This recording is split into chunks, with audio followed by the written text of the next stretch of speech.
Saya minta sama Allah moga nyaluk diparingi seperti dulu gitu, supaya pelanggan suka sama empal gentong saya gitu. Jadi hari rasa nggak beda, saya rasa empal tuh ya tetap nggak robah. Namanya sate nggak robah, tongseng enggak, bukan jadinya saya nggak ada yang robah. Nggak pernah saya kurangi bumbu. Kalau kurang bumbu ya kan maksa aja ada perubahan. Cuman saya nggak ada yang dikurangi.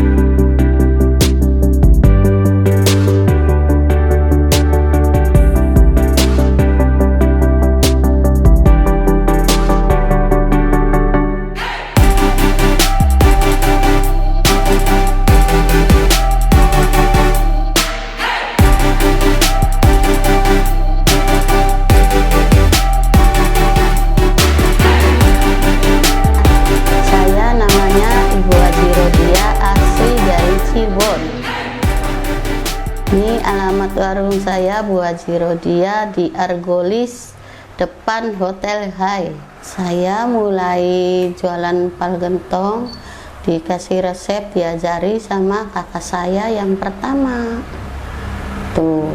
Jadi saya selanjutnya kata suami saya, kakak kamu ini bumbu kurang satu.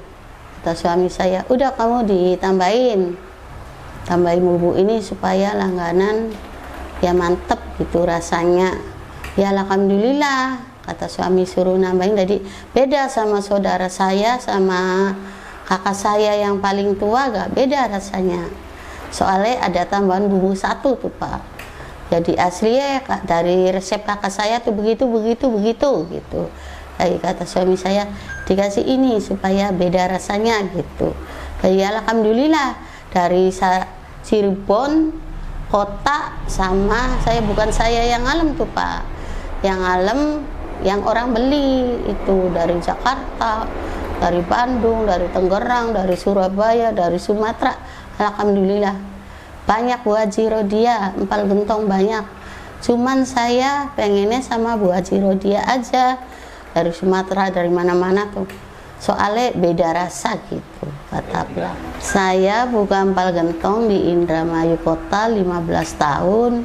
Cuman pelangganan banyak di Argolis. Saya buka cabang di Argolis tahun 2004 masuk ke Argolis.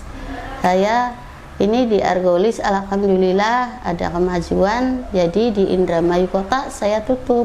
Nah, saya mulai mangkal di Argolis tahun 2004. Mulai saya waktu di Argolis bawa modal 5 juta sampai habis tinggal 200.000. Pas saya mulai buka, maksa di depan rumah Cina tuh, "Ibu, di sini izin sama siapa?" "Oh, saya bukan izin sama siapa-siapa. Saya pengen makan." "Oh, jadi saya terlalu terpaksa buka di sini." "Ntar kalau ada mobil gimana?" Ya saya minggir. "Oh, kalau ada mobil, oh ya udah kalau begitu silakan," kata yang punya tempat tuh. Jadi waktu masih Bapak Mikul itu. Nah, pas lama-lama kata Cina, dipikir-pikir Bapak baik, Ibu baik. "Ya udah deh buka pagi aja Bu, sebelah kulon," kata Cina. Alhamdulillah, namanya saya orang baik, ada yang balas sih males ya, karena Allah. Saya buka mulai di pagi di Cina itu tuh, toko Dame tuh. Saya mulai pagi, ternyata alhamdulillah orang beli sampai antri gitu. Jadi saya mulai betah di Argolis. Ngawit saya uang 5 juta sampai dari 200.000, jadi banyak. Sampai alhamdulillah sekarang saya bikin rumah buat anak 4, udah saya bikinin semua. Sampai nambah beli rumah di depan harga 600 juta. Nah, saya tuh Pak, mulai ini aku bukan langsung berkembang, langsung saya tuh buka pertama di sini belum maju. Saya buka cabang di Ciponegara pertama, kedua kali di Bongas, ketiga kali di Gabus, keempat kali di Gantar. Pas tuh masih belum maju aja. Pas alhamdulillah saya ini di Argolis.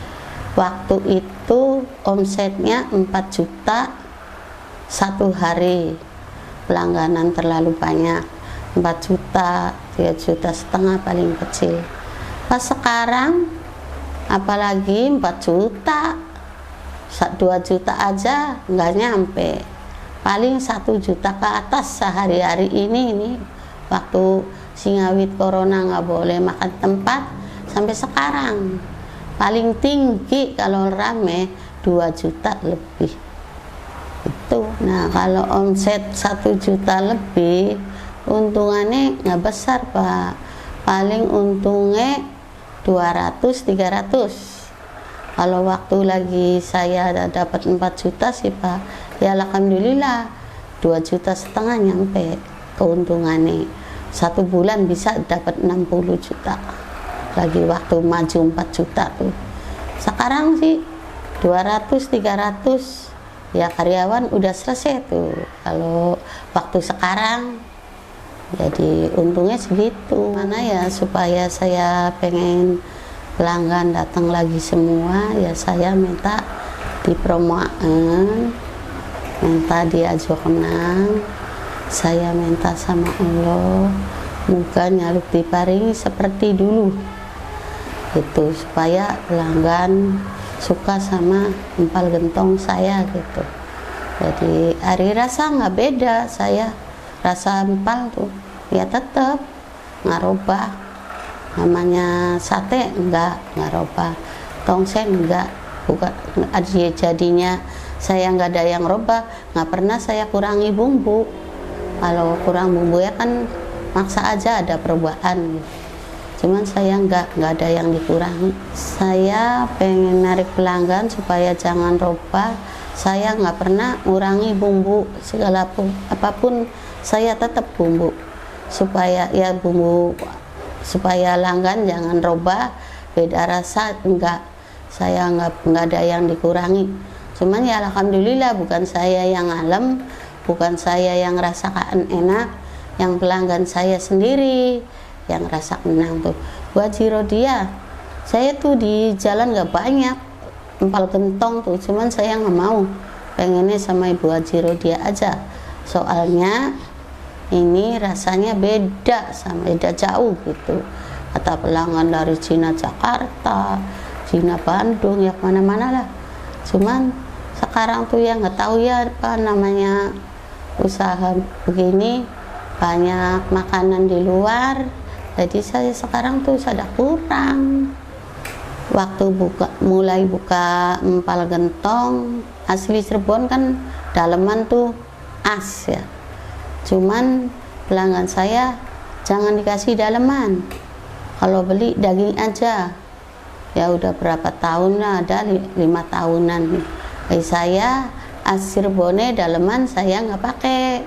Sekarang pakainya daging super, daging satu, sama kulit kepala, sing dibilangnya kikil tuh, kulit kepala sama tulang iga. Udah itu aja.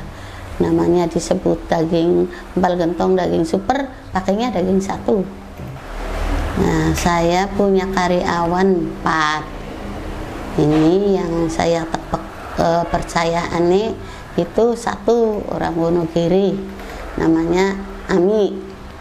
Tuh saya mau kemana, mau haji, mau manasik, mau apa, saya itu sama Manisa itu. Sekarang Manisa sih baru-baru ini. Manisa, Mbak Ami, ntar kalau Mbak Ami capek istirahat, nanti Manisa yang di depan gitu. Yang itu yang megang uang, saya percaya 100% sama karyawan yang luar. Tadi saya tuh ya tak bebas senang, Mbak Ami, bukan tak anggap orang lain, tak anggap anak saya sendiri gitu. Hubungan anak saya sih ya begitu, ya udah mak, kalau mak itu ntar besok udah capek, udah itu diseraknang sama Mbak Ami aja gitu. Warung tuh kalau mak udah perlu istirahat, udah buat Mbak Ami warungnya. Anak-anakan saya tuh nggak ada yang mau sih, udah ada kerjaan sendiri. Kata saya, ya daripada usaha begitu, emak tuh punya segala macam hasil usaha empal. Kata saya, ya udah dilanjutin, nggak mau merantau tuh kayak kader harta nggak dibawa mati, itu kata anak saya. Ya udah buat Mbak Ami aja warungnya kalau udah mau istirahat gitu. Nah, saya masih waktu ini masih rosa, saya nggak mau berhenti. Kata saya sama anak saya tuh, ya saya bilang sama anak saya tuh, oh sekarang aja, nggak mau saya ngerepotan anak saya, manten emak masih rosa, udah saya maju terus gitu. Kata anak saya sih suruh udahan, cuman saya nggak mau. Kalau masih bisa jalan saya nggak mau pulang, kecuali udah rektok, udah tua, ya udah kewajiban anak ya Pak. Saya ini terbuka sama buat Mbak Ami namanya. Saya seperti anak saya sendiri, supaya rasa jangan roba ini nih Mbak. Kalau ntar besok saya nggak ada umur, kira jangan roba bumbunya begini, udah dikasih tahu semua. Ini kalau masak begini. Oh iya Bu, ntar sampai bumbu belum mendidih nggak tambah, jangan dimasukin dulu dagingnya. Ntar kalau udah mendidih, daging mulai dimasukin. Mulai lagi daging mendidih, santan dimasukin gitu. Pas itu saya ini resep waktu suami saya pengen warna empal bagus, gimana caranya sampai dikasih susu. Lagi waktu suami saya masih hidup tuh, Pak, masa susu kan dari susu sapi, masa dikasih, ya menengah baik, pengen saya warnanya empal tuh bagus gitu. Pas sekarang saya udah ketemu resep, udah 4 tahun sekarang. Coba sih saya bikin santan kelapa ditambah santan kara gitu. Warnanya alhamdulillah kan bagus. Nah, sebetulnya sih kalau pakai santan kelapa aja tuh nggak begitu warnanya. Sada hitam sedikit. Kalau ada santan karanya tuh bagus. Namun masih waktu bapak hidup sih dia paling suka kayak dimakannya enak, kata orang tuh. Enak sekali gitu. Begitu tuh suami saya pengen warnanya bagus, dikasih susu. Ternyata susu masih nggak bagus. Pas saya udah 4 tahun sekarang Pak, coba pakai santan kara, warnanya bagus, dimakannya enak, sedap, pelanggan tambah menarik. Oh sip. Ya udah Bu, ntar saya minggu depan kesini masang telapak, ntar minggu lagi pasang tabel di atas, ntar minggu itu tanggal segitu saya kesini bawa mangkok segitu, bawa kaos segitu, bawa lemek segitu, dikasih semua kan waktu itu. Kata anak saya, Mak udah warungnya satu aja, Mak nomor 1 usahanya lagi begini, nomor 2 emaknya udah usia, jadi cukup 1 aja. Jadi saya yang di gabus, yang di bonga saya tak tutup semua. Tinggal ini aja 1. Ya tujuannya sih Pak, ini kalau udah nggak begini, nggak sepi, tujuannya ditambahin lagi nasi jamblang gitu. Yaitu lemari yang di depan tuh tujuannya buat nasi jamblang. Kalau rame lagi, kalau masih begini aja sih ya eman-eman biaya, eman-eman modal. Ini alhamdulillah kalau ada nasi jamblang itu tambah rame. Prinsip saya dagang, pengennya saya tuh sekiranya mbak ini mbak ini tuh pengen saya cukup. Jangan sampai saya ngejual ini, jangan sampai seperti yang udah ini. Pengennya cukup, ntar saya ditambahin itu tuh coba nyoba apa habis lebaran, apa mau lebaran gitu, tak tambah itu. Prinsip saya begitu, pengennya saya maupun tua maupun udah usia, saya pengen maju. Kalau masih sehat, saya masih maju semua. Masih pengen maju sampai umur berapapun gitu. Saya nggak mau nyusah anak-anak. Pengen saya dapat untung hasil tenaga sendiri. Nah, prinsip saya itu ya pengen nandur kebaikan sama orang supaya saya jangan namanya saya jelek sama tetangga, sama saudara, sama teman-teman tuh pengennya jangan jelek Pak. Ya deh kok sehat. Redas Manusiawi Sujaya.